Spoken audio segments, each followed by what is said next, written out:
Mpahla, esteemed officials from the National Department of Health, the Section 59 panel, Chairperson, and the Secretariat of the Section 59, the Deputy Chair of Council in his absentia, and the astute Council members present today, CMS management and staff, led by the CE and Registrar, Dr. Musa Kumete,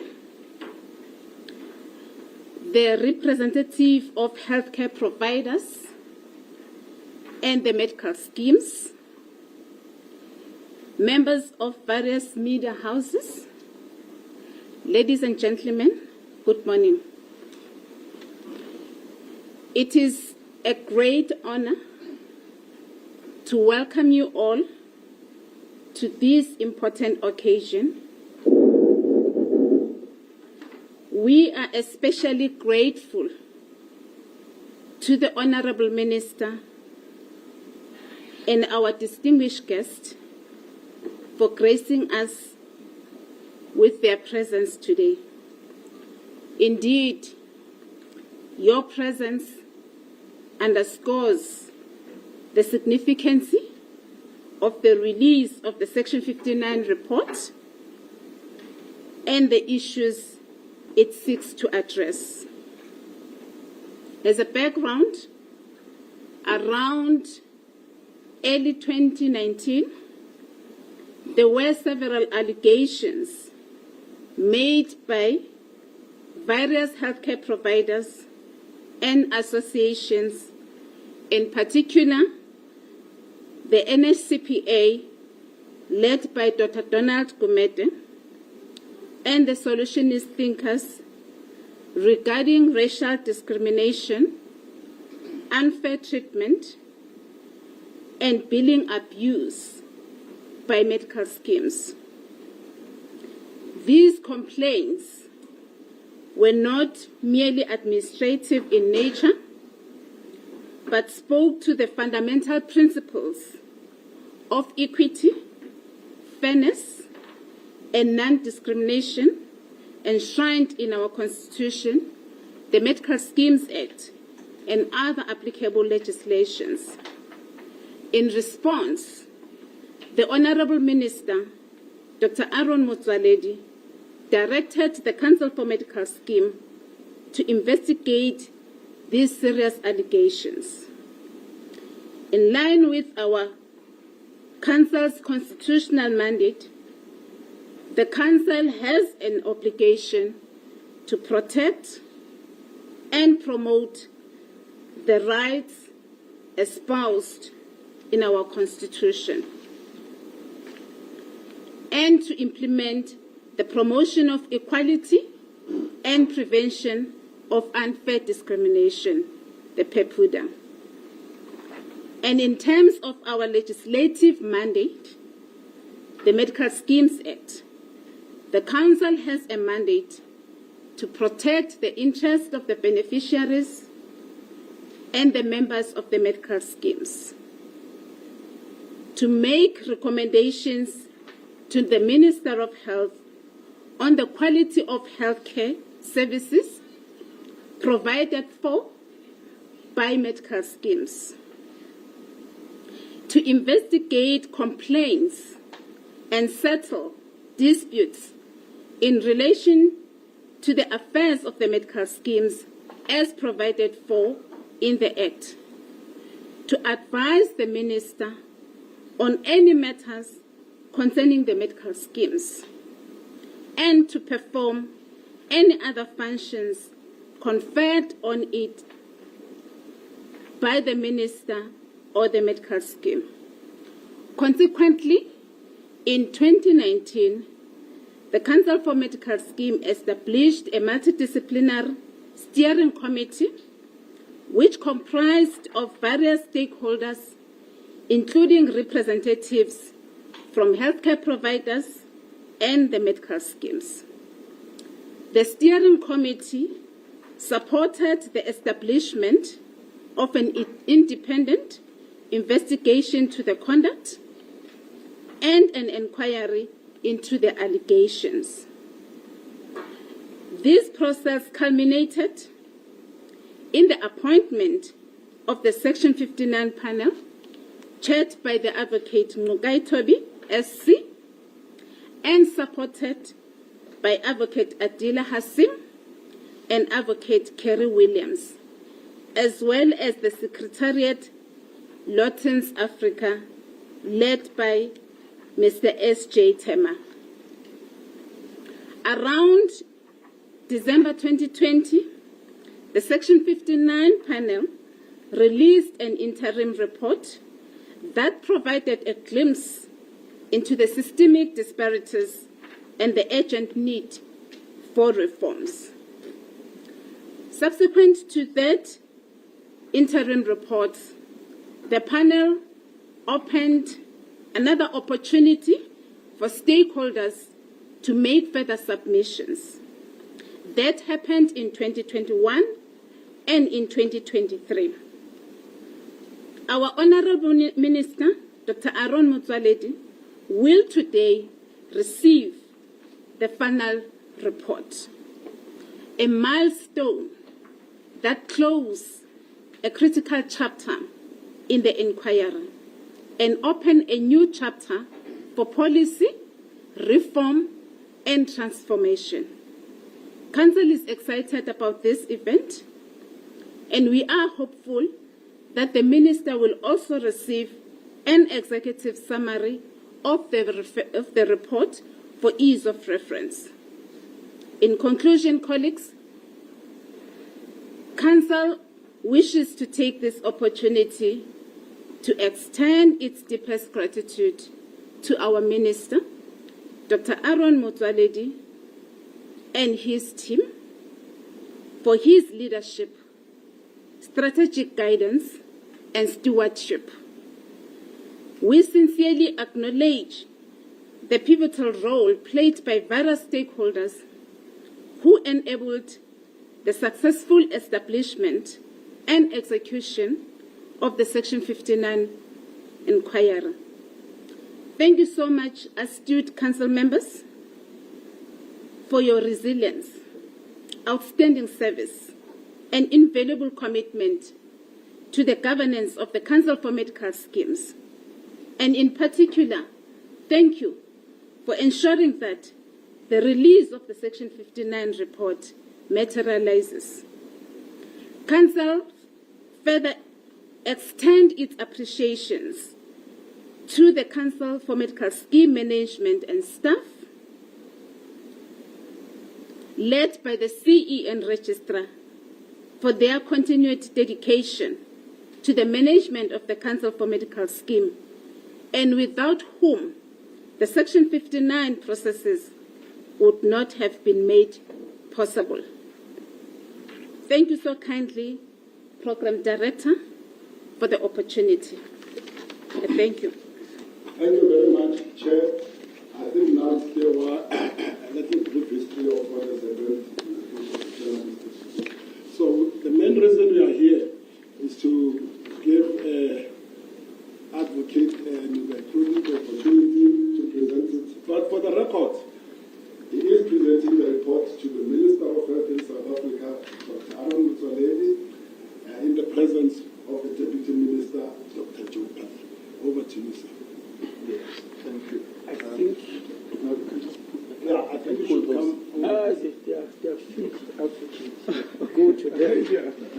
They are fixed by the media, otherwise you'll mess up their careers. The stage would then come. Yeah. Yes. I think SJ that should sit, Yeah. because he's my attorney in this. No. He's boss here. Yeah. Yeah. Take that. Thank you. Yeah. All right. Okay. All right. Thank you very much. Yes. Yeah. Thank you, Minister.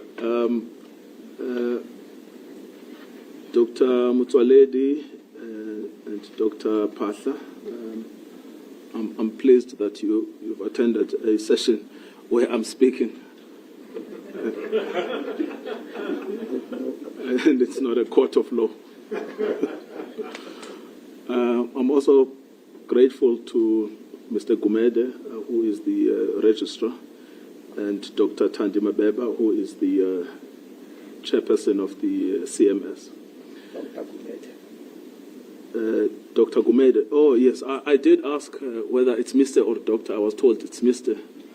So, I don't know, someone was undermining Dr. Gumede. I apologize profusely. There are also other names that I should thank who have helped us to get where we are. Dr. Mini, the late chairperson of the CMS, Dr. Kabane, who was the registrar of the CMS, Dr. Makiwane, who was the chairperson of the CMS, Ms. Grace Koza. So those are some of the people that have helped us to be where we are. We've come today to hand over our reports, both the interim and the final report, to the CMS and the Minister. But I should just give a summary of the background as well as some of the key findings in the reports. Some of this has already been given by Dr. Mabeba. This all began in 2019 when a number of healthcare providers and members of Solutionist Thinkers, which is an organization in the space, and the National Healthcare Professionals Association, which is also another association in the space, they made allegations that there was unfair treatment by medical aid schemes, which was based on race and ethnicity. Those allegations were referred to the Human Rights Commission, which began its own inquiry. They were also simultaneously referred to the Council for Medical Schemes, which took a decision to investigate this in terms of its regulatory mandate under the Act. This then led to the establishment of an independent investigative panel to conduct an inquiry into these allegations. This is what has become known as the Section 59 inquiry. I am the chairperson of that panel.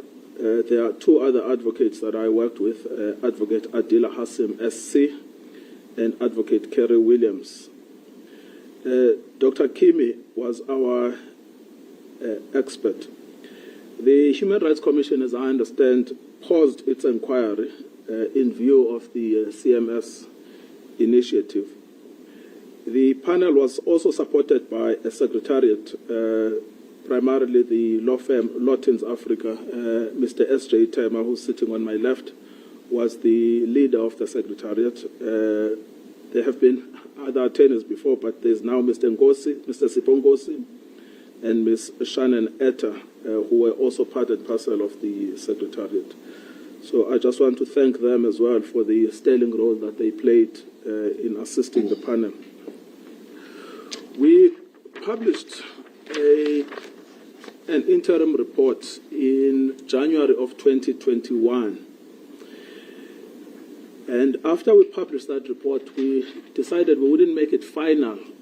We would make it provisional and still entertain submissions from the sector, which was quite an elaborate process on its own. But the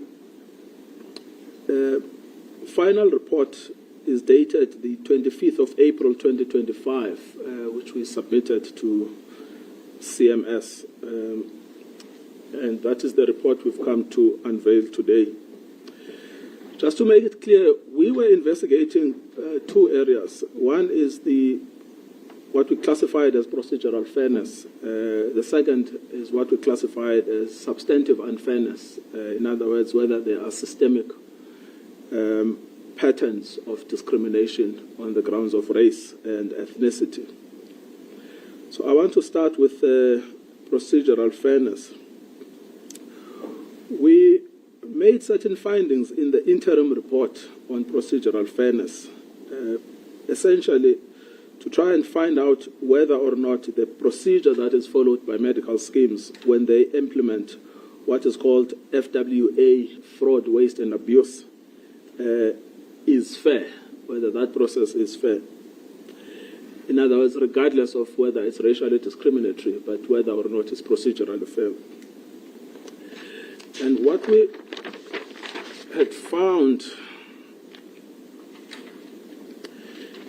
in relation to the procedural fairness was that the FWA procedures for the recovery of monies allegedly owed is unfair, and it violates the rights to procedural fairness of individual practitioners.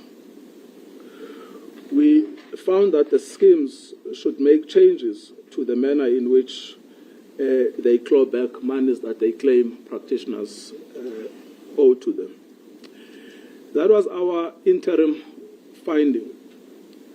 We've received further submissions, but we remain unpersuaded that our interim findings were incorrect.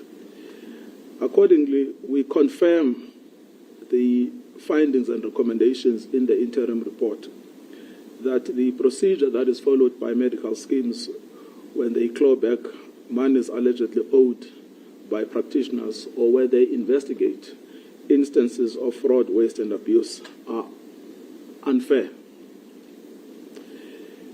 The unfairness really revolves around the rights to procedural fairness of individual practitioners. They also revolve around the decision-making by schemes, which is not detached and not independent.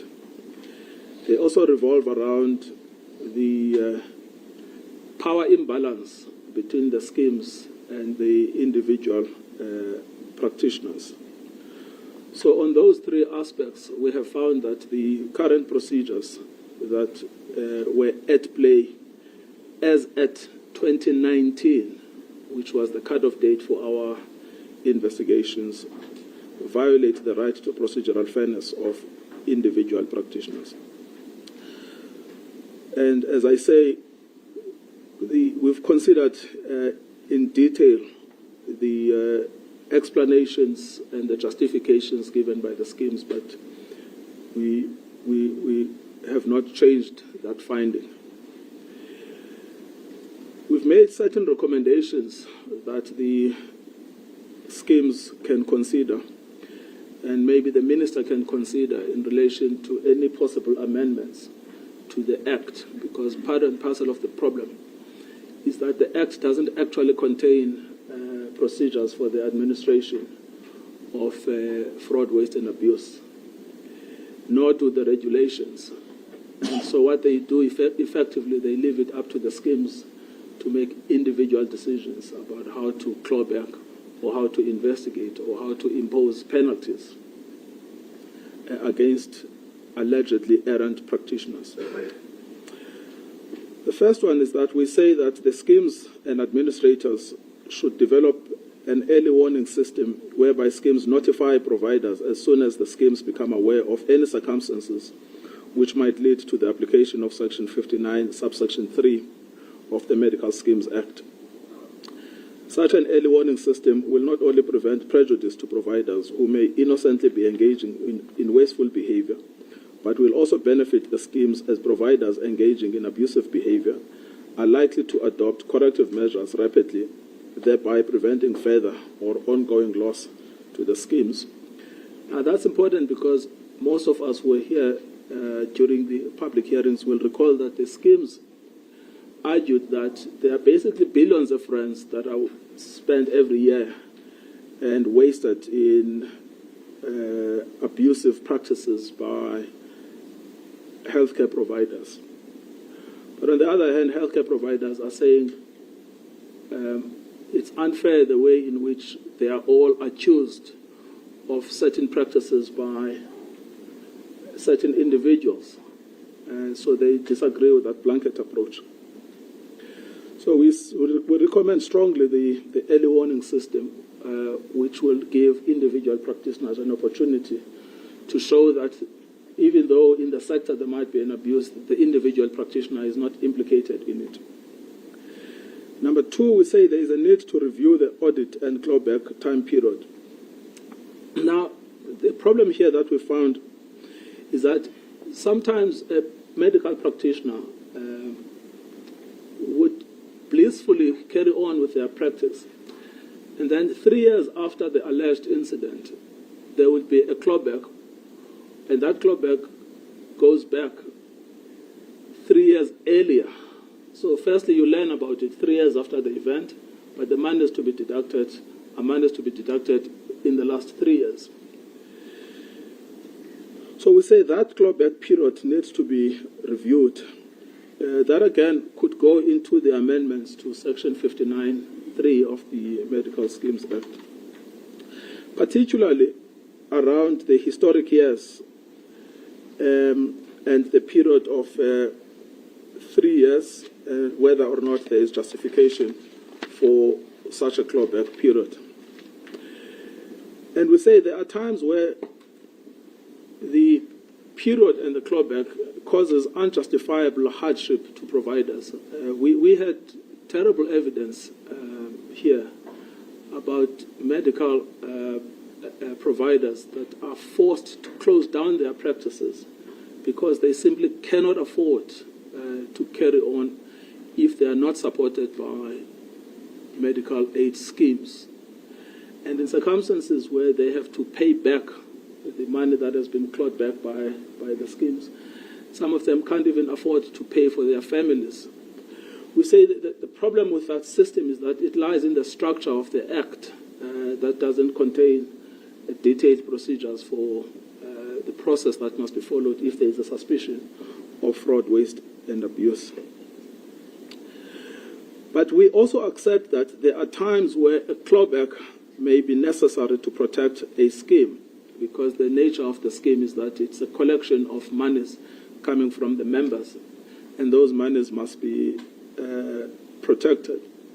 But we think that the current system is not balanced enough. We think that the current system is disproportionate in the way in which it allocates power to medical schemes and disproportionately impacts individual practitioners. Number three, we say there should be a mechanism to assist providers when engaging with the schemes once a provider is accused of conduct which amounts to fraud, waste, and abuse. Now, here again, there was a lot of evidence that we had in which a scheme goes into a discussion with a provider, sometimes supported by a lawyer, sometimes supported by an investigator. But the provider is isolated and has no way of defending themselves, and they end up signing acknowledgements of liability or acknowledgements of debt in circumstances where they don't have sufficient representation to defend themselves against the power of the scheme. And at the same time, there is this dynamic of mutual dependency, that the provider depends on the scheme to pay for their ongoing expenses. But when the investigation is conducted, we found that the atmosphere can be intimidating, particularly in circumstances where the individual practitioner has no representation. So again, we say that is up to the stakeholders to work out how exactly that representation can be provided. But one of the suggestions we have is that there should be a tribunal that may perform this role. We had heard that there were already attempts at CMS to initiate a tribunal of this nature. If those attempts are already underway, we would strongly recommend. But at the time we did the investigation, we started the investigation in 2019, there was no such a tribunal. And the power imbalance played itself out, particularly in the way in which the investigations were conducted. Number four, we say that there should be a complete transparency regarding the software, the algorithms, and the artificial intelligence programs that the schemes use to monitor claims made by providers and members alike. If the schemes persist with the argument that they will not allow this transparency because it will undermine the detection of fraud, waste, and abuse, then we say the Council for Medical Schemes must introduce a mechanism where it, in other words, the Council itself, has full transparency relating to the software, the algorithms, and the artificial intelligence programs that the schemes use. The schemes ought to be accountable to a public body for the systems they use, as this in turn ensures accountability to the public whilst maintaining a form of confidentiality which we understand to be necessary to ensure the effectiveness of the algorithms or programs. I need to explain this a little bit. Most of the evidence we had was that there is a software program that the schemes use to detect fraud, waste, and abuse. But there is no transparency in relation to the input into that software program. And then the argument is made that it's that software program that produces the results of fraud, waste, and abuse.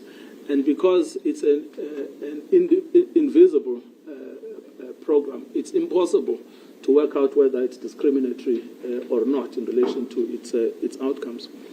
But that explanation actually reveals the problem, that no one has any idea of the algorithms that are deployed by medical schemes to detect fraud, waste, and abuse.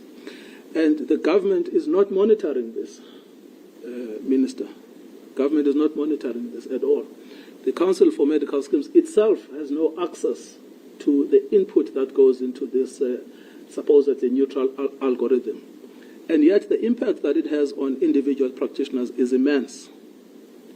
So if this will not be achieved voluntarily, we suggest that the legislation should be amended in order to make it compulsory that there should be such a transparency.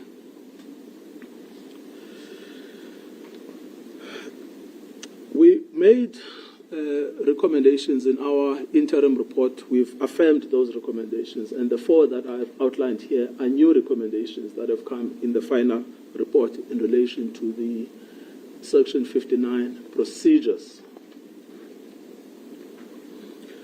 So we say all of these recommendations relate to the particular areas where the CMS may wish to make proposed changes and or additions to Section 59, subsection 3 of the Act. So this one should read CMS and or the Minister, because the Minister is in charge of the legislation. It appears that the section that gave rise to the fraud, waste, and abuse systems is light on regulatory detail and could be expanded upon so that it properly regulates the more intrusive aspects of the FWA systems developed by schemes and their administrators over the last decade. So the legislation is lacking. It has several gaps. It's not keeping up with the technology, and the legislation must catch up with the technology. We say that the CMS, as the regulator responsible for the implementation of the fraud, waste, and abuse systems, is required to ensure that schemes and administrators act procedurally fairly. It is within the CMS's discretion as to how it chooses to progress this object with various stakeholders, bearing in mind our findings and recommendations. So that is what we say on the process issue of Section 59, subsection 3. We make the finding that the procedures are unfair, and we make the proposals about the improvement of the regulatory processes. Now, let me then deal with the issue of the discrimination. Now, the people that are here will recall that in our interim report, we found that there was unfair discrimination on the grounds of race, which was prima facie in breach of the Equality Act and in breach of Section 9 of the Constitution. We have gone to great lengths to explain the evidence which the panel assessed to decide if the fraud, waste, and abuse systems as implemented between 2012 to June 2019. Maybe I should have explained that earlier. The period we were reviewing is 2012 to 2019. We did not look at the period beyond 2019, whether that caused discriminatory outcomes or resulted in unequal treatment. The methodology that Dr. Kimi developed is a useful tool for all stakeholders to measure the performance of the FWA systems and to keep track that they do not cause discriminatory outcomes or unequal treatment. In relation to the historic period 2012 to 2019, we have found that the schemes have not materially disputed the risk ratios that Dr. Kimi calculated in his third report, which are contained in Annex A of the report. I'm not sure if the Minister will release the report to the public, but we would recommend that he releases it to the public immediately so that there is no issue, but that's outside of my jurisdiction. But if you do get access to the report, you must look at Annex A. It further seems that calculating an overall risk ratio for the period between 2012 and June 2019 for all the schemes and administrators is not the only useful measure of discriminatory outcomes. It seems equally useful to assess the scheme's performance on an annual basis for each discipline. So let me just explain this a little bit. I mean, what we found ourselves in a sort of disadvantage because we had to look at a very long period, 2012 to 2019. But if you are interested in measuring discriminatory outcomes, we would suggest that you do this on an annual basis, that every year you look at your results in relation to the racial risk ratios about who has been investigated and what is their racial profile in order to monitor the performance of the schemes on a racial and ethnic basis, so that you don't wait for a 7-year period and then you say, well, over 7 years I have found that there has been discriminatory outcomes. We say you have to do this because the results will reveal how practitioners in each discipline, and again you have to separate them per discipline because you may find that other disciplines have got a higher risk ratio than certain other disciplines, and then you have to find out why, what is the cause for the higher risk ratios in specific disciplines. And so we say that will be a good measure to monitor the effects of the investigation into fraud, waste, and abuse, particularly on black healthcare providers. And we say that if you do not break down the risk ratios in this way, it is possible to lose sight of the years where discriminatory treatment may have been particularly acute, and further to lose sight of the disciplines in which black providers experienced more discriminatory treatment. Equally, the breakdown of the risk ratios also shows the disciplines where there was no discriminatory outcome. So we are recommending a more scientific approach to this. Otherwise, I mean, what we found is that basically the report we did was the first time this topic received in-depth attention. And it was a long period of time, and there was just so much data to plow through. But if you did this on an annual basis and you divided it, you'll find that the data you are working on is actually manageable. We have already attached the risk ratios per year and per discipline in Annex E of our report, and we point out that from these risk ratios, it is evident that for a number of years and for a number of disciplines, the risk ratios were extremely high and certainly not close to 1 at all. For example, and we only mention a few examples, but there are many more examples if regard is had to the risk ratios in Annex E. So let me just deal with the specific schemes then. And this risk ratio is basically a tool that we developed to work out the likelihood that a black practitioner would be subjected to an investigation, a finding, and a penalty versus a white practitioner. And black is a generic term that includes coloreds, Indians, and Africans. For GEMS, black dental therapists in 2014 experienced risk ratios of between 2.7 and 3.7. In other words, they were generally approximately 3 times, 300%, more likely than non-black dental therapists to be guilty of FWA, fraud, waste, and abuse. So they were more likely to be investigated and found guilty of fraud, waste, and abuse, 3 times more. For discovery, black psychiatrists in 2017 experienced risk ratios of between 3.44 and 3.77. In other words, black psychiatrists were generally approximately 3.5 times, 350%, more likely than non-black psychiatrists to be guilty of fraud, waste, and abuse. For med scheme, black anesthetists in 2018 experienced risk ratios of between 6.39 and 6.78. In other words, black anesthetics were generally approximately 6.5 times, 650%, more likely than non-black anesthetics to be guilty of fraud, waste, and abuse. We note that all of these risk ratios are probable risk ratios. As explained above, we do not need to make scientifically certain determinations of the risk ratios. Findings based on what is probable is enough for the purposes of this final report. These probable risk ratios only relate to the historic period, the period between 2012 and June 2019. The panel cannot and does not comment on any conduct of the schemes or outcomes for black providers since June 2019, because those were our terms of reference. We were cut off in June 2019. The methodology developed by Dr. Kimi to measure any discriminatory outcomes by the schemes and administrators, we repeat, is a useful tool. Breaking down the risk ratios on an annual and per discipline basis is also a useful tool. It has the potential to give all stakeholders a clear view on whether black and non-black providers are being treated equally each year and in each discipline.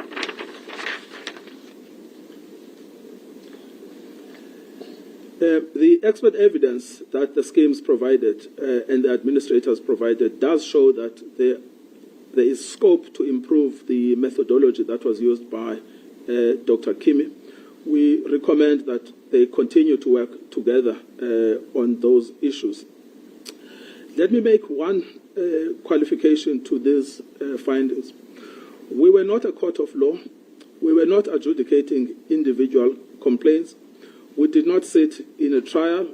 We did not have to make legal findings applying the Promotion of Equality and Prevention of Unfair Discrimination Act or applying Section 9 of the Constitution. But what we did have the power to do was to make findings of fact. And that finding of fact simply leads to one conclusion. The evidence of the risk ratios before us showed racial discrimination against black service providers by the schemes. Let me repeat this. We were not a court. We did not adjudicate individual complaints. We did not run a trial. We did not make legal findings about unfair discrimination in terms of Section 9 or the PEPUDA Act. We only considered the facts. The facts lead us to one conclusion, that the evidence of the risk ratios before us shows racial discrimination against black service providers by the schemes.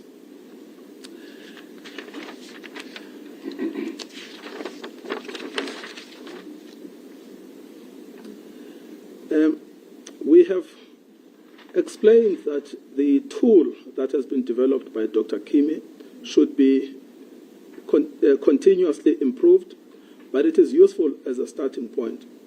We have also recommended an annual assessment of the impact of FWA on black providers. We have also recommended the splitting of specific disciplines in order to monitor the instances of FWA among the healthcare providers. The specific recommendations you will find contained in the report, but those are our findings based on the facts. We have considered in detail all of the explanations and the expert reports that has been given to us by the schemes. They were not sufficient in our respectful view to displace the findings that on the facts, the risk ratios show racial discrimination against black service providers. Dr. Motsoaledi, it is now my great pleasure to give you 3 documents that my attorney has given me. So document number 1 is the I think the optics would be better if you would hear. optics. All right. Okay. And the voice is... Then there's no voice. Oh, Maybe shall we just continue? I think we can. Minister, the first document is the summary of the interim report dated the 19th of January 2021. The next document, which is the interim report dated the 19th of January 2021. And then the final document, this big dossier, is the final investigation report dated 25 April 2025.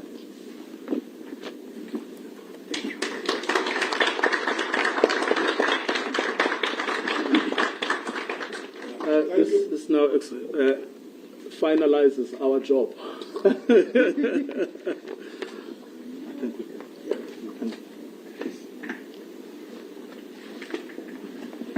Thank you very much, Advocate. Well, I appreciate it.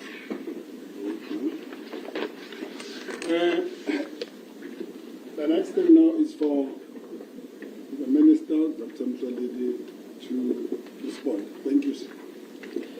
The Reuters Live. Director, my colleague, the Deputy Minister of Health, Dr. Joe Pasha, the Chairperson of the Council of Medical Schemes, Dr. Mabeba, the Registrar and CEO of the Council of Medical Schemes, Dr. Gumede, and the Chairperson of the Section 69 panel, Advocate Ngwaitobi, and your team. Ladies and gentlemen, thank you very much. I wish to inform you that, well, I'm sorry, they were just showing me that I had an omission of the Section 59 Secretariat. I'm sorry about that. Yes, yeah. I wish to confess to you that the reports given to me by Advocate Ngwaitobi, I'm seeing them for the very first time with you. I deliberately, from April, did not demand to see the reports because I wanted them to be as neutral and as fair as possible without any sort of what people will call political interference. I'm sure Advocate Ngwaitobi can confirm that there was no political interference on any of the things that he has done. So I deliberately stayed away. For that reason, my confession means when you ask questions, don't expect me to comment much about this report. What I know is what I've heard with you now. I can comment on that. But we are going to have time to study this report thoroughly and make a statement, official statement from the department. At the moment, we'll just make some snippets. For instance, Advocate Ngwaitobi gave me a very big problem. And I thought that problem is not for ministers or doctors, it's for lawyers. He should have guided me on what to do. He said I must release this report immediately, meaning that I must release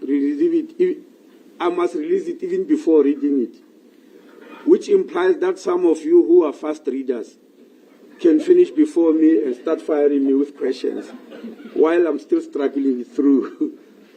But because it's an instruction from senior counsel, I'll carry it through. Senior counsel, I'll release it and try my best not to sleep, to read as fast as possible. Having said that, ladies and gentlemen, let's not undermine the immensity of this. You will appreciate the fact that when the complaints came, I was the Minister of Health. I appointed this committee. Then I left the department for 5 years to come back to find that the committee is just finishing their work now. So it means it was quite extensive. It's like the health market inquiry. For those who remember, when we started the health market inquiry, we gave them 6 months. But it took 5 years because of what was coming out, the interest, even outside the borders of the country, where people have to come in. I'll believe that this is more or less the same thing because of the sensitivity of this type of matters. Advocate, I accept the criticism made perhaps of the Act and the weaknesses in the Act. But you will realize, ladies and gentlemen, that the manner in which the private sector came into the country was never planned and designed. It just evolved. It just evolved. I was a GP, and I left in 1994 to go to government. There was no Council of Medical Schemes Act. I mean, this Act, which came in 1998, was not there. And when you look at how the system evolved, Advocate, for instance, when I was a GP, I started in 1986. Patients were not required to sign anything. You just see your patients. In the evening, when you have knocked off, you take the forms you claim and you send to medical schemes.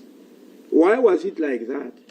Because when this system evolved, nobody was expecting human beings to commit fraud. We're expecting honesty at all times. So the laws kept on piling one on one, because after that they then said, no. Doctor, you can't send any claim without the patient signing. We had to get the patient signed. And in some instances, it was discovered that patients were signing a blank form, and the doctor comes and fills everything. So they had to change the laws again. Even things like PMBs, prescribed minimum benefits, which are also causing the problems, they were not there. We were just claiming anything you are claiming for, you got paid.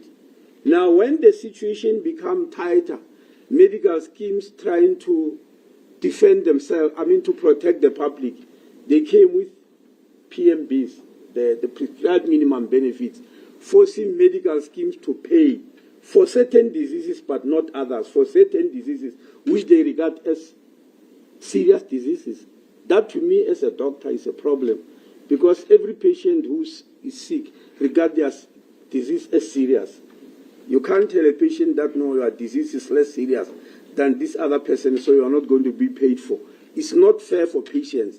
But all these were attempts to try and contain the situation which cannot be contained. I was in London last week when Power FM phoned me to inform me about the Board of Healthcare Funders, which represent medical scheme, and Health Funders Association, going to the Supreme Court of Appeal about the LCBOs, the low cost benefit options, because they asked the Council of Medical Scheme, allow us to do low cost benefit options, meaning what? Allow us to pay lesser for certain diseases or not to pay at all, away from the PMBs. And of course, the matter went to God. The judge ruled against them. And I suspect that judge understanding the value of health to human beings. But they were fighting. And I knew exactly why they want to go up to the Supreme Court. They will even go to the Constitutional Court. It's because they want to dodge the PMBs. Yes, they want to dodge paying the PMBs. In other words, they want to dodge paying for certain diseases and give it to the doctors. Some of the doctors may feel, oh my God, no man, I'm not going to be chasing patients. Let me take a shortcut. I'm just explaining, not to justify that some of them are forced into that.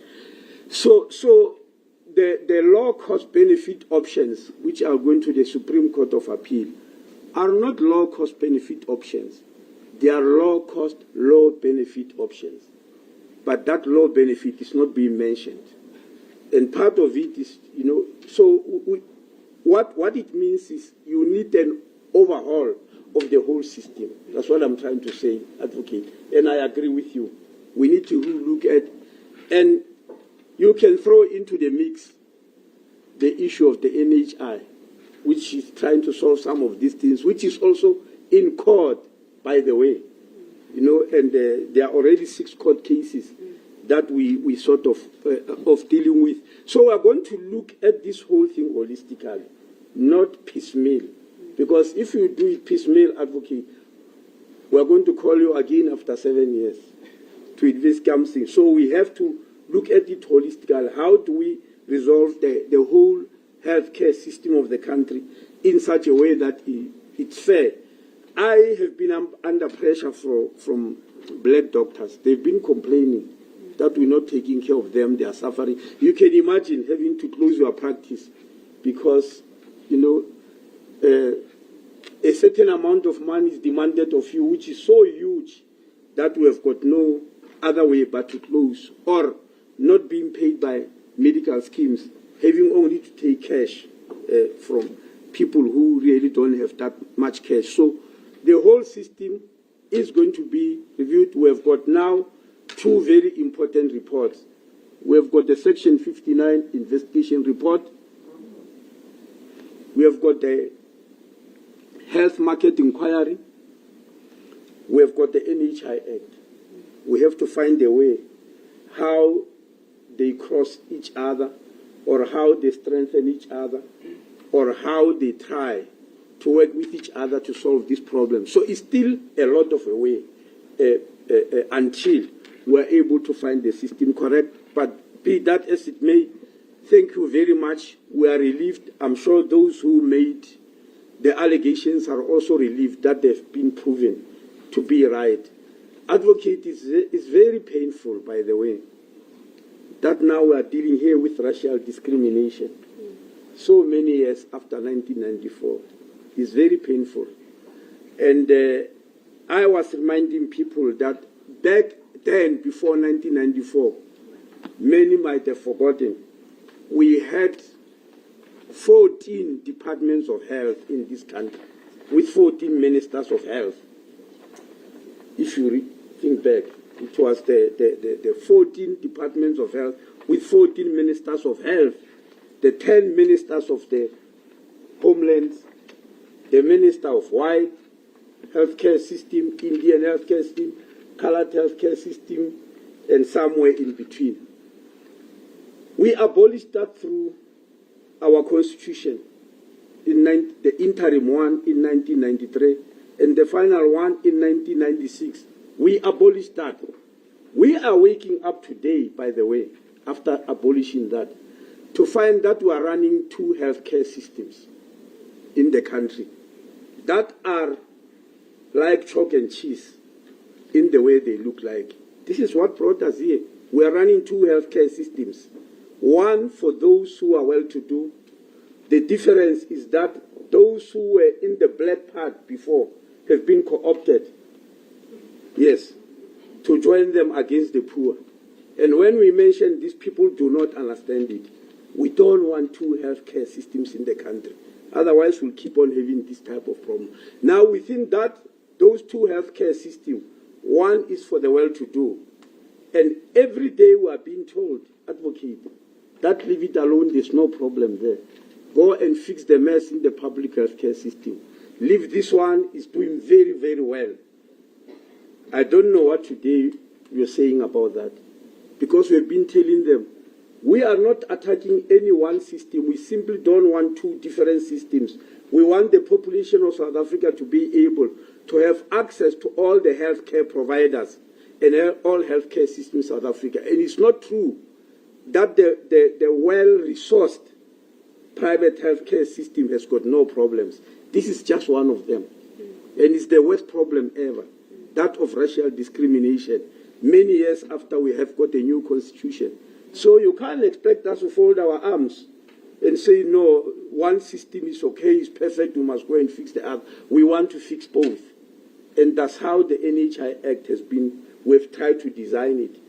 But anyway, as I am saying, when we are ready, after having studied this, we'll issue an official statement to the public about what the department say about this. These were my preliminary observations after I received this report. Once more, Senior Counsel, thank you very much. But don't expect, you said it's the end of your work. As you handed the report to me, it might not be, because somebody might decide to take it on review.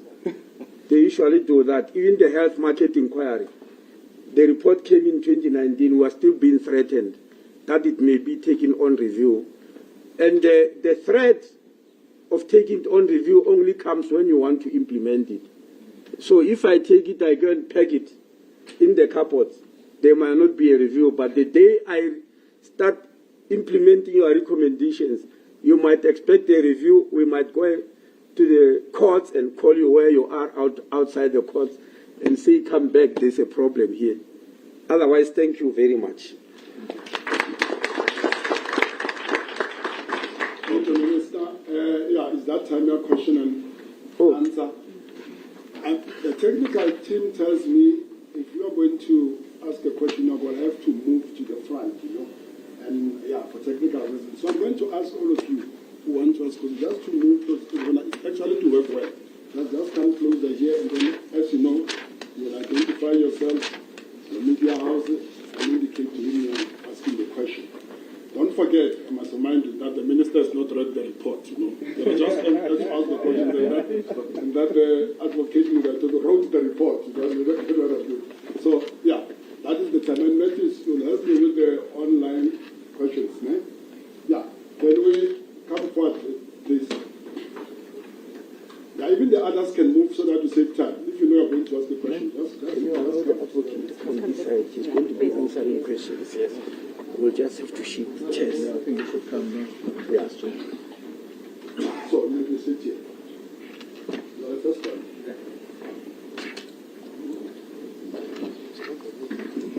Wait a bit, sir. Yes. This is a press conference. A press conference is for the media. Yes. Press conferences are for the media. I can already guess and see that there are people from the sector advocating. Yes. Yes. They will reopen the investigation, honestly, because they are affected. And press conferences are not conducted that way. The press conference were giving the media a chance to ask questions in order to report. You are going to receive this report when I give it to you. You will then write your comments in it. You will be called. You can't be asking questions today. Otherwise, you will just open the investigation and ask the advocate, why did you make this finding? What did you use? Why, so it can't go on like that. No. Don't shake your head, Chief. Press conferences are conducted like that. And this is a press conference. Let's respect the minister. No, you have to. You have got no option. Yeah, sure. Yes. You have got no option. You have got no choice. This is a press conference. It's for the media. If the media doesn't ask questions, let me tell you, we're not dismissing you. We are going to have a very long session with you about this after the report. The recommendations, we can't just do them alone. We are going to call you the sector, even the complainants. So you are going to have your session, and a very long one. Today is not your session. It's a session for the media to be able to explain to members of the public who are not here with you, who do not know these things like you. So please respect that. Okay, thank you very much. We'll call it a media conference. No, it's not a press conference. Okay, thank you.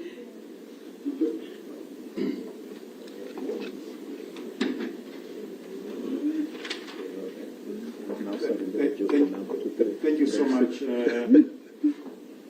Peter Molemani, Kaya News. One question to you, Minister, and another one to Advocate. The last one to the CMS. Minister,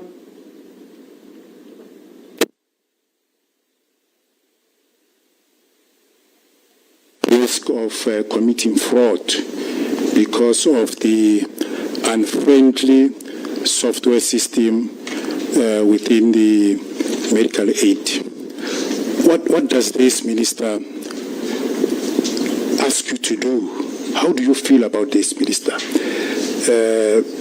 Again, discrimination, race issue in a democratic South Africa. This should be bad from where I'm sitting, but I don't know from you, Minister. Advocate, the fraud that you witnessed or you've got evidence about, any chance of putting the lives of the patients at risk? Any evidence that was submitted to you to say that there were incidents where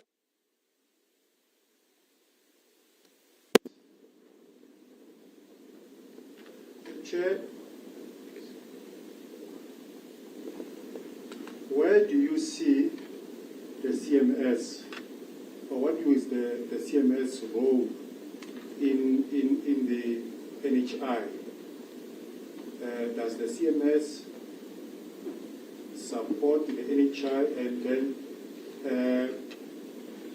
having the NHI, how is it going to help, especially from the CMS itself? Thank you.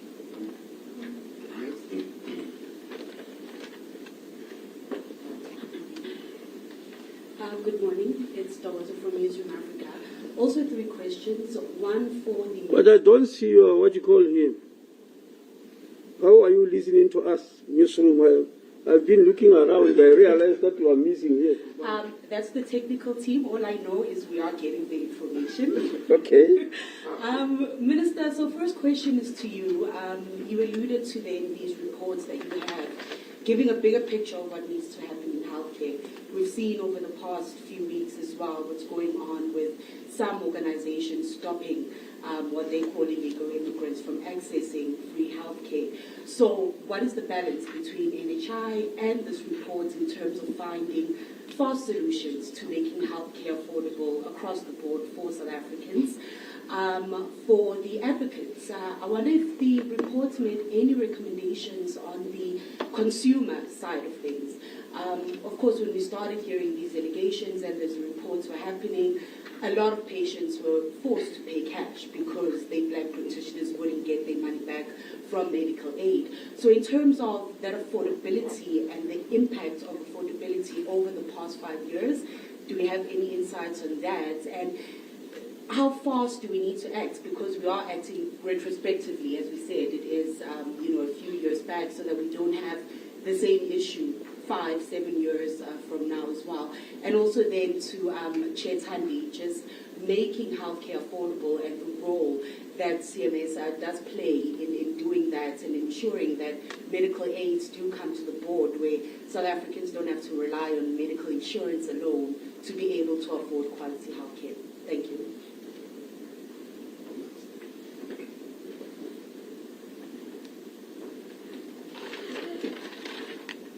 Good morning, Nogukanya Mdambo from Eyewitness News. I'm partly covered by both Pizzo and Dogozo, but just to add a few.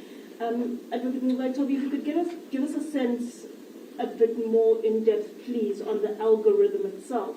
You said the bias is not necessarily in the algorithm that's used by these medical aid schemes in their probe. So where exactly is it then, and how do you work going forward in making sure that it doesn't infiltrate or filter through going forward? The second one, apologies, is just around, please,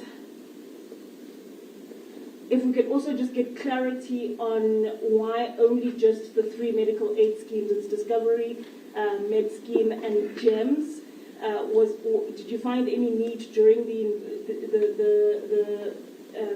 probe to expand it to include the rest of the other medical aid schemes, or was it only based on the complaints that you got back in 2019 that didn't require you to expand the probe? And then in terms of the recommendation, please, you mentioned reforming Section 59, apologies, and maybe that's for the Minister as well. What would it look like? And is it only just Section 59 from a legislative perspective, or is there anything else for the medical aid schemes for themselves, that they're able to reform so that they get up to scratch and we don't constantly see this.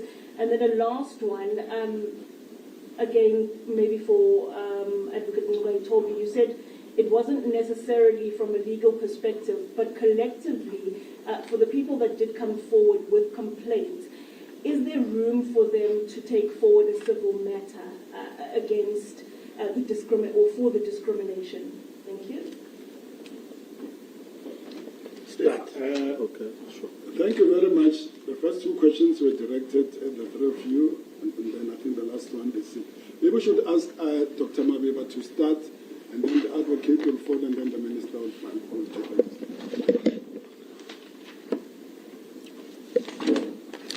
Thank you so much, Program Director.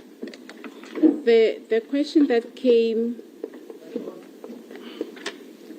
Oh, no, you need the mic. That put your phone. Yes. Thank you so kindly, Program Director. The question that came to us related to whether or not the Council for Medical Schemes supports the National Health Insurance and how it will assist the CMS.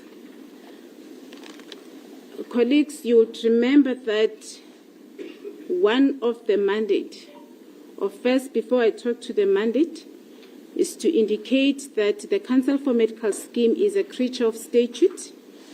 It is created by the Medical Schemes Act, and one of the legislative mandate of the Council is to, for instance, advise the Minister on policies or on matters relating to the private sector. It also is to support the national policies. So to answer the question that was posed by one of the media houses, indeed, the Council for Medical Scheme supports the national policy, which is the National Health Insurance. The next question was asked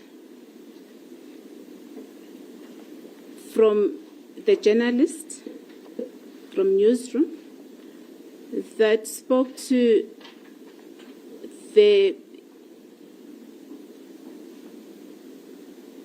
how CMS will assist or ensure healthcare affordability.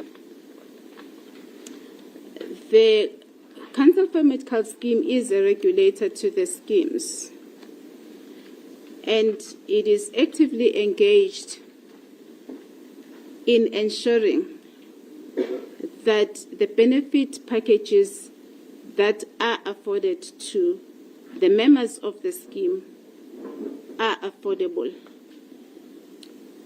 We deal with various benefit option proposals from various schemes, and we get benefit packages, or we get to approve benefit packages that are low in terms of payments. However, as I've mentioned, that any benefit that is provided to a private patient or members and beneficiaries of the medical schemes must comply with the provisions of the Medical Schemes Act. And one of the critical provisions in the Medical Schemes Act is the provision of the prescribed minimum benefits. We do have low-paying schemes, but it is the mandate of the Council to ensure that these benefits are benefits that are meaningful and covers the health of the beneficiaries and the members of the scheme. Thank you so much. Thank you. Okay, there's either something wrong with me or with the microphone. Both. All right, okay.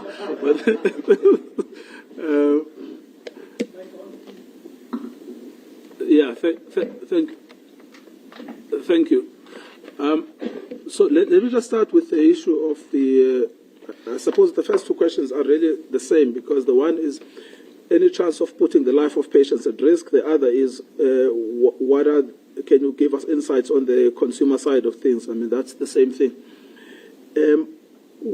What we found, I mean, there were doctors that came with their patients, right, to say that our concerns are not just our concerns, but they're concerns of our patients, because we're just a conduit through which patients receive health care.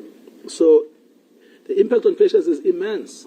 You know, if you are told that you cannot see your doctor except if you pay cash, I mean, that effectively is exclusionary. It means you simply cannot access health care at all, because most patients simply cannot afford to pay cash when they are on medical aid.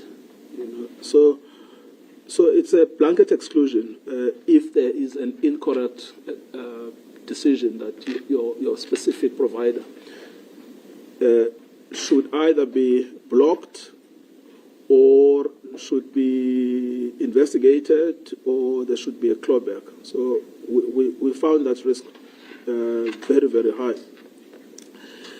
Now, in some instances where a patient is told, well, you pay cash now, they will change the doctor, you know, which means you close your practice because your practice is 100% or 90% dependent on the medical aid. And then you are told, no, sorry, no medical aid will take you. What do? You know, you close the practice because your patients leave you. They find other people that are not blocked by schemes. So we found that impact to be quite severe. I mean, the other problem is, you know, what happens, I mean, you must have in mind the isolated doctor that's investigated by a scheme that employs an investigator, a lawyer, sometimes a retired policeman, to do an interrogation. You know, and then the options given to the doctor being, it is either you sign an acknowledgement of debt or toast, or we don't pay you. And at that point, they sign the acknowledgement of debt. But signing that acknowledgement of debt also means perpetual indebtedness, you know, in which you can never actually sustain a practice. You know. So it's actually quite a severe impact that it has on the practitioner and on their patients as well. And so we have said in the report that quite a lot of these changes are to be changes made internal by the schemes themselves. But you know, I think that if you live in South Africa and you say, okay, go and change yourself, I mean, you should be very naive. And that's why we say, well, the problem is here. It's the minister has the power to change this. It's also here, the scheme has the power to regulate this. And why are they not doing it? You know? So that's the question we've asked in the report. So, well, they should actually start the regulation because they've got the power under the Act. You know? And if the Act is deficient, as Section 59.3 is, we say, well, change the Act. You know? But what is intolerable is racial discrimination.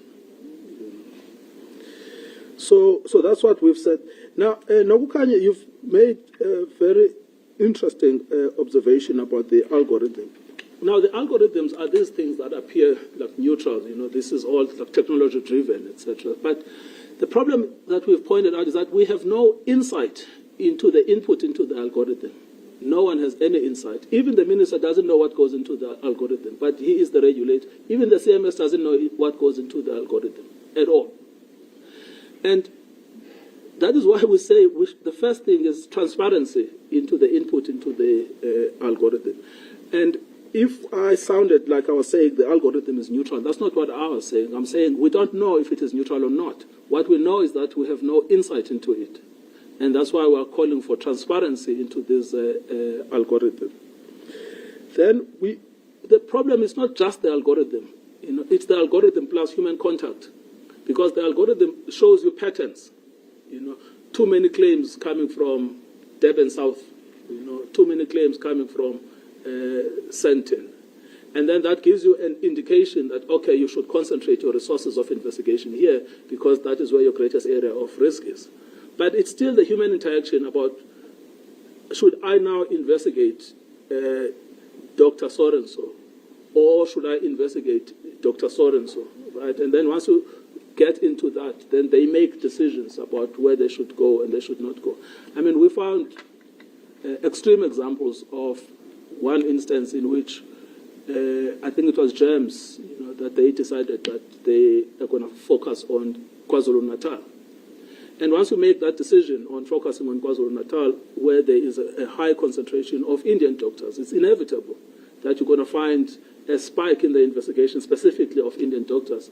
But that's because the board set, or if it's not the board, a committee set at GEMS and made this decision. Right? So it's not always the algorithm, it's algorithm plus human interaction, But in addition to human interaction, in other words, the indicator of where you should investigate, there is still the method of doing the investigation.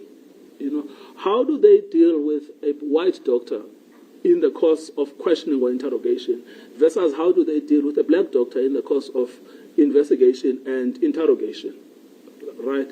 And that's where you find that these sort of racially loaded methods of investigation, and then again, those are people doing them, so it's not just a neutral algorithm, But again, it's the absence of regulation. Because we never really ask, not to say we, the council, never really ask for detailed reports and the transcript of the interrogation. What actually happened? Did it remind you of the apartheid-style interrogation, or was it actually a fair interrogation? And that's why we ask for a tribunal. That it's the tribunal that must oversee the nature of the investigation. So these are the things we said. What we have had is enough to indicate that there is a problem here, and the problem is racial discrimination. We have to call it racial discrimination. Otherwise, if you sugarcoat this thing, you end up not doing any actual reforms. Then you are right about individual disputes, and this is very, very important. A lot of doctors came expecting us to adjudicate their complaints. We can't. We have got no power. What we are looking at is the system, is the structure. That the system and the structure is producing racially discriminatory outcomes. Now, the individual doctor must decide what to do about their specific case.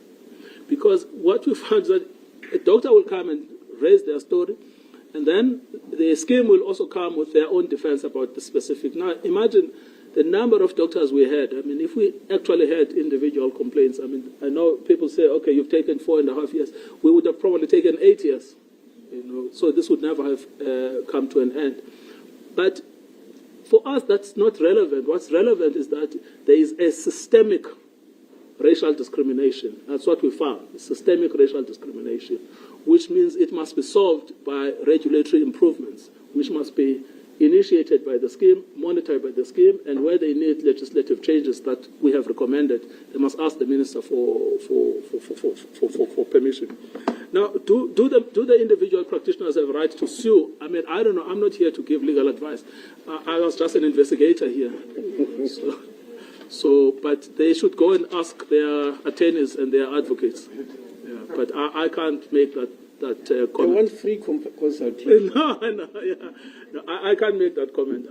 It's possible that they do, but it's possible that they don't. I just don't know. But that's also not my function. Okay, SJ wants to say something.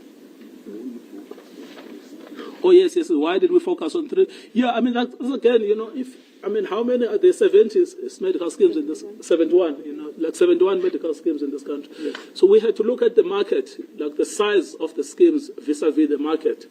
These are the 3 largest schemes that cover, I think, more than 80% of the insured market in South Africa. So if we get the facts right there, those facts are indicative of the market patterns. Because we're not looking at individuals, we're looking at the patterns. But the other reality is that I think probably 99% of the complaints related to those 3 schemes that we had to deal with. So it was not going to be useful to. Well, there was a report I think made by Polmet. I think Polmet came and they made inputs, but there were really no issues relating to the conduct of Polmet. I think Polmet in any event is administered at the time. They were administered by Med scheme. So whatever we find on Med scheme applies to Polmet, because that's what the schemes also do. They sort of aggregate to a single administrator. So the patterns of that administrator. In fact, at some point, GEMS was administered by Med scheme itself. So But so the real reason was looking at the market size and the size of the schemes, giving you an indication of where the market trends might be. But also this thing had to be practical. I mean, you couldn't go around looking for all 71 schemes. I think Minister. I also wanted to just thank the Minister for reducing the queue from 7 to 3. So You're going to come again and reopen your investigation. Is that fair? Yes. Okay. Yes. No, thank you very much. The first question, I think, is very obvious. What do we feel about discrimination, or what does the Minister feel? I think every South African should be ashamed for finding any pockets of discrimination 30 years after democracy. But you are aware that in reality, while the Constitution and all the acts are against discrimination, it's still happening. It might be one of the reasons why we want a national dialogue to refocus the country, because there are too many cases of discrimination which have been reported. Some of them denied that there's nothing like that. But here today we have got a proof that there is live discrimination even among professionals.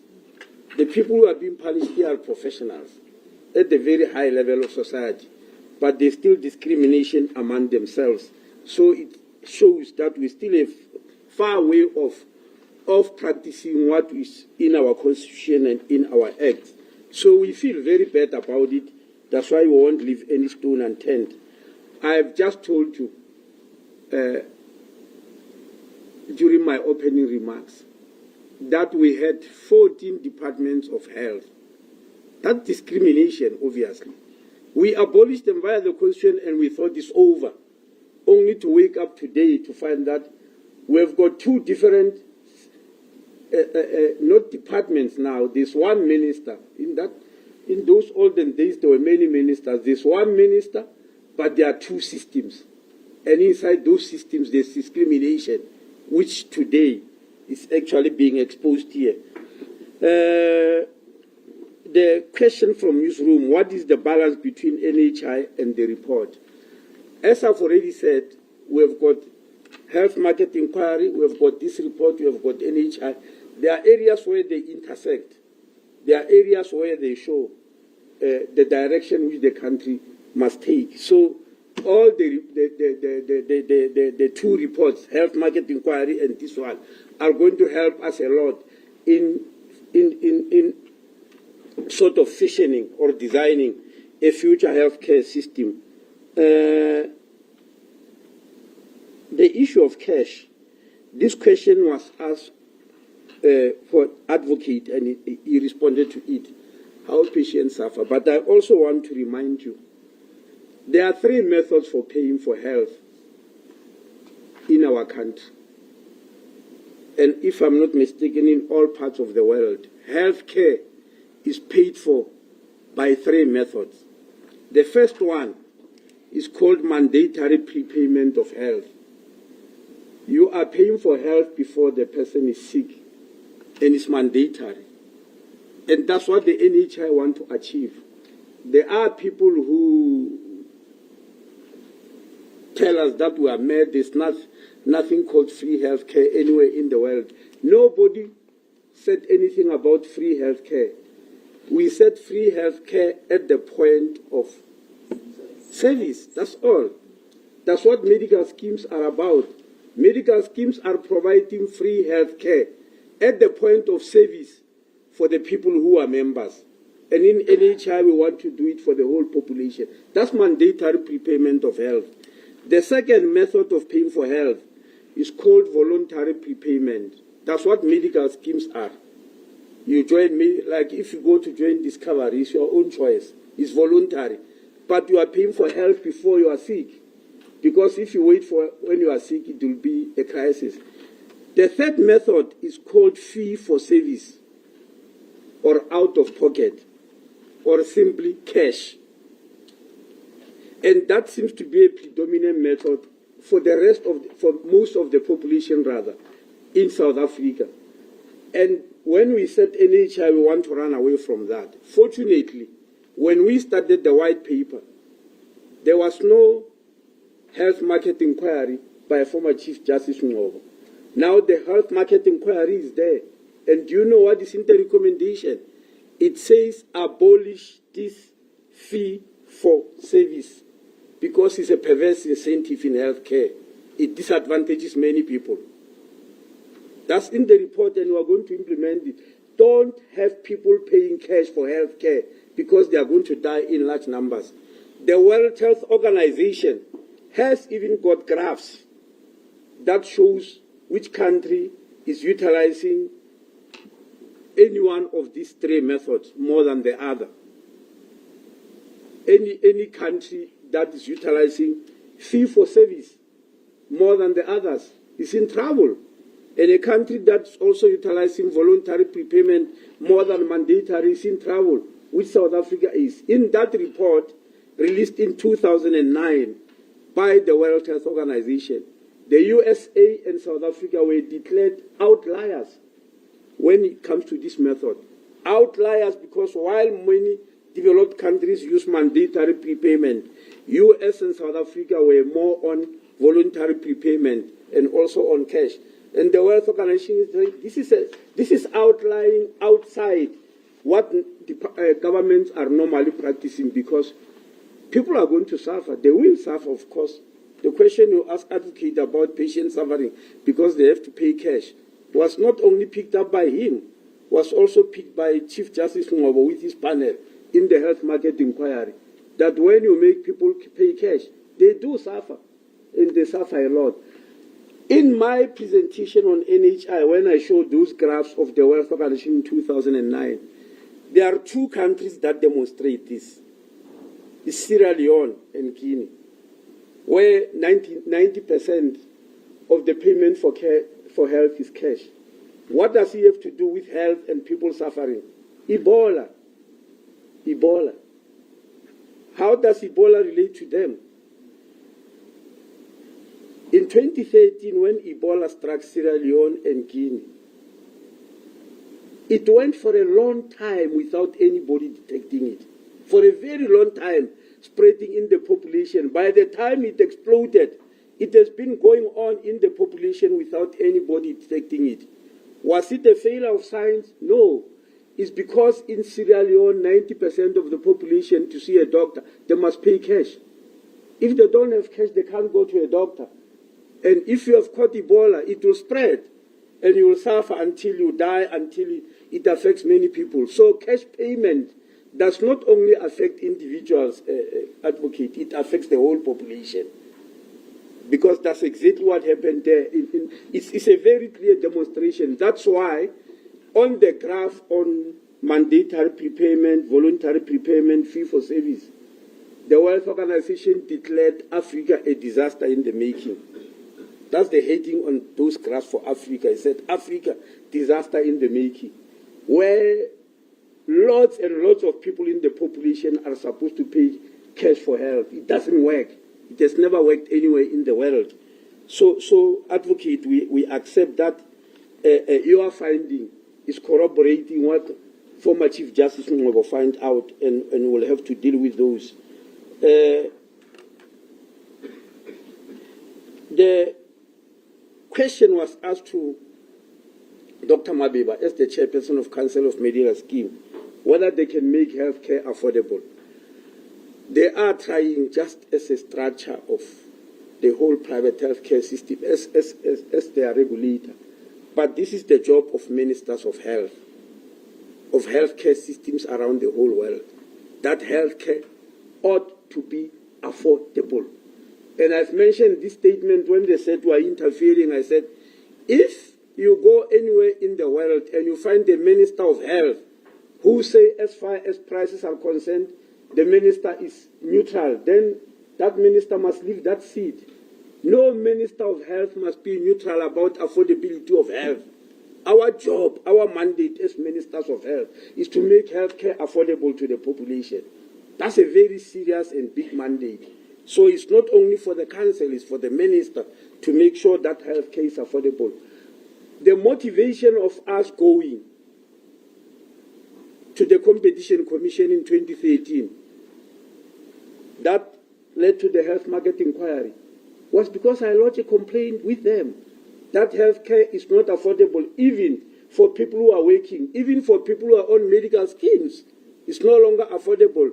Please do something about it. I was not asking for health market inquiry. I was asking the Competition Commission if they can do something about this, the affordability of healthcare, which is running even from the middle class itself. Instead of doing that, the Competition Commission said we want to prove whether what you are saying is true. Is healthcare unaffordable in the country? Let's prove it by doing an investigation. And they called that a health market inquiry. That's how it came into the being.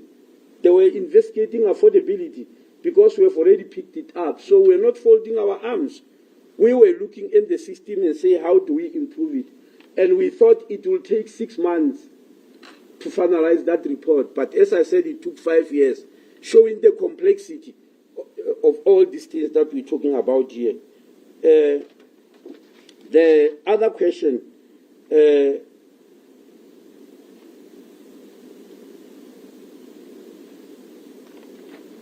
that was asked from us is a remark made by the advocate here.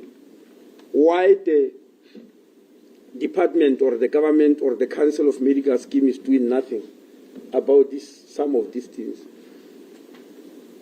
Advocate, the way the system works is this, and that's why if you read the NHI Act, we are trying to change it. The way the system works is this. The issue of billing and payment is between the doctor and the scheme. We don't come in between. People did not even believe it, that we don't even know, by the way. It sounds funny, but it's true. We don't even know where the doctors are practicing. There's no way of knowing. That's why in the National Health Act, we introduced the concept of certificate of need, which was attacked severely. A certificate of need is to know where the doctor is practicing, what is the doctor doing, what type of premises is happening. And that's why after losing it in court, because we lost this in court, just like the BHF which lost on the LCBOs, they appeal, we are also appealing, because we want to show the court, yes, we don't have the power to know where the doctor is. At the moment, the way the system works, advocate, when a doctor has passed medicine and they've got the certificate, they go to register with the Health Professions Council. That's professional registration. And they get a registration number. It's simply to say, we recognize you as a qualified medical practitioner. But for them to go and open a practice and be paid for by medical schemes, they need to get another registration number. They get that from the Board of Healthcare Funders. It's called a practice number. When you look at doctors' documents, it's written PR number. That's a practice number. Without that number, the medical scheme won't pay you. You can charge cash, of course, because we have got a registration with the Health Professions Council. But you need the PR number, which is given by the same council the Board of Healthcare Funders. There are people who have asked us, and we are going to ask industry, that number must be given by the Council of Medical Schemes, not by the medical schemes themselves, because they must give it with conditions. At the moment, the medical schemes give, themselves through Board of Healthcare Funders, gives a practice number. Now, the irony of it is that with that practice number, you can go and open anywhere. If you want to open your practice at the back of a bottle store, you can do so. If you want to practice at the boot of your car, you can do so. Sometimes back during apartheid, I was driving around Mpumalanga because I was working in Bushbuck Ridge. I found a white doctor seeing people under a tree. Somewhere around, when you pass Kanyamazana, going there. He was running his practice under a tree. And he had a practice number from the Board of Healthcare Funders. And he was charging medical aid because it doesn't show anywhere where your practice must be. And our certificate of need was to determine that. And of course, doctors said we want to bottle them, and they fought and all that. Solidarity took us to court, and of course they won. We are appealing because we think these things must be regulated. We must know where people are practicing and how. Then we'll also know these things. Lastly, advocate. We did not know that doctors are being cheated. As I told you, it's a relationship between doctor and their medical scheme. We only knew when they came to lodge a complaint with the Council of Medical Schemes.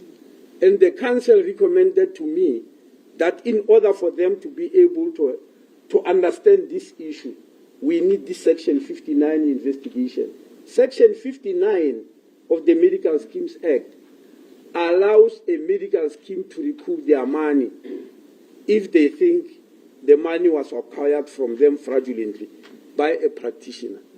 But it does not, as you're saying, outline the steps. It doesn't, because nobody foresaw that there will be this type of thing.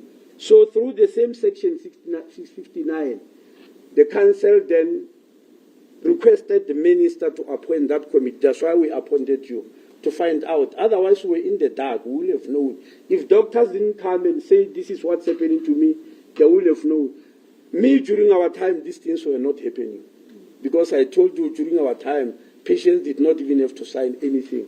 It just shows that as the system advances, it starts picking up problems, and very serious problems. So, in our NHI Act, we're trying to deal with these things, advocate, because as you said, you have got 71 medical schemes. It doesn't end there. It doesn't end there. The 71 medical schemes have got 311 options. Options where they'll say, advocate, your option, we don't pay for this disease. All of them need to be administered. It's very complex. And that's why most of the money is going for administrators, not for GPs. The people who lodge a complaint here, if I'm not mistaken, I'm speaking under correction, I suspect most of them are GPs. Yes, most of them are GPs. And in these present situations, GPs are grossly undermined. It's a fact. Why are they undermined? They don't hold the power. Yes, the people who will be respected are specialists, because the medical schemes respect them the most, because most of their patients come from there, and because at their level they are the ones who make private hospitals cheap, by the way. They are the ones who do so, not GPs. In the NHI, we clearly put it there that we are going to demand that patients must start with GPs. It's primary health care. And that is going to be very affordable. I'm coming to the issue of affordability. Because I mentioned here when I was presenting NHI, if you go to a private hospital to do a circumcision, you are going to pay between 15 and 18,000 rand for a circumcision. If you go to a GP in the township, you are going to pay 1,800 rand. That's affordable. So why can't the minister say that? Put for that, because basically doing a circumcision is not a matter of a specialist. Advocate, if you want to understand what I'm talking about. Yes. If you want to understand what I'm talking about, advocate, if somebody in a rural village come to you to say you must represent them in court because somebody stole your goat, their goat, what are you going to say? You are going to charge them more than the goat itself, it has been stolen. But that's what in healthcare we're doing. We're doing that. Yes. You want a circumcision, you go to a specialist who trained for 13 years, by the way. A person you call a specialist, for them to become a specialist, from the day they enter a medical school until they qualify as a specialist, is 13 years. Do you train a person for 13 years to come and do a circumcision? It can't be. It can be. Those are things that must be done by GPs, and it must be compulsory that it's so.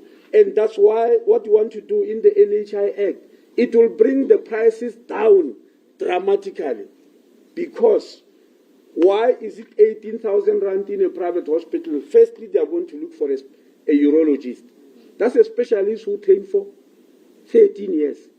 Then they'll put you under general anesthesia, which is very unnecessary, because circumcision are done under local anesthesia. They are going to put you under general, which means they need an anesthetist. And I saw black anesthetist here being targeted, but they are going to look for an anesthetist. Another specialist who trained for 13 years. Each one of them is going to demand 4,000 rand. That's their fee. It's their normal fee, so it's already 8,000. Then they will look for another doctor who is an assistant, who is not a specialist, but is a doctor with MBCHP, who will assist the urologist. That's another 2,500 rand. Then they'll charge you for oxygen. Then they'll charge you for the gases. Then they'll charge you for theater time. If the doctor is slow doing a circumcision for an hour, you'll be charged for that. Then they'll charge you for a swab, needle, drip, everything. It becomes 18,000 rand. Should we allow that type of a system? And the answer is, of course, no. That's why in NHI we say the GPs must be the first entry. In the same way that in the legal system, nobody wakes up to see you senior counsel. They come through attorneys. But in health, that has been cancelled. When I was a medical student, yes, that was the case. Nobody will wake up and just march into the offices of a specialist. You'll go to a GP and they'll refer you. If they can solve the problem, they solve it there at a very, very affordable cost at their level. But South Africa today has changed. Even an ordinary flu, you need a specialist who trained for 13 years. Even for a small card, if a housewife is carving some tomatoes and she gets a card and she is on a medical aid, she's going to see a plastic surgeon for that. And the costs go very high and we get surprised. So the changing of this system is a reality that we must be faced with. Whether we hate NHI or not, you must understand that there are realities in this same system. I mean, in this new present system that must be changed. And that's why we're here today complaining. Thank you.